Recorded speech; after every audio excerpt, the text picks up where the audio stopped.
O'g'il farzand ko'rish uchun nima qilish kerak? Hamma ayollar beradigan savoli shu. Avvalambor bu Allohdan.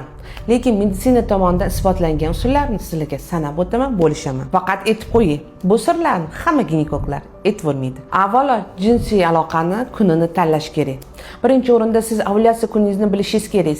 Agar o'g'ilga siz harakat qilmoqchi bo'lsangiz, ovulyatsiya kuningiz o'sha kuni yorildi, orqa do'g'risida rizkisi bor, желтое тело tanasi ko'rilganda o'shandagina jinsiy aloqa bo'lish kerak. Chunki X Y xromosomasi, Y bu o'g'ilga, xromosomasi juda ham kam yashaydi. O'sha kungi aloqa esa sizning o'g'ilga bo'lgan foizini oshiradi 60-70%. Shuning uchun ungacha xotin tayyorlanishingiz kerak. 3 oy beriladigan ovqatlar, dietalar, dorilari bor. Vaqtida ichasiz. 2 oy, 3 oy sizlarni ovulyatsiya kunlaringizni bilib olishingiz kerak. Keyingi oy esa sizlarni ovulyatsiya kuningizni poylagan holda, bilgan holda sizda agar yorildi ovulyatsiya deb o'zingizcha aytgandan keyin o'sha kuni yaqinlik bo'lish kerak. Inshaalloh sizda o'g'il bo'ladi albatta.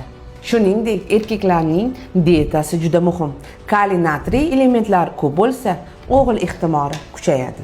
Stop, 100% kafolatlangan narsa yo'q. Birinchi o'rinda sizning salomatligingiz va nasibangiz. Lekin to'g'ri yo'nalish berishimiz mumkin. Bu videoni kimga yuborishni o'zingiz yaxshi bilasiz.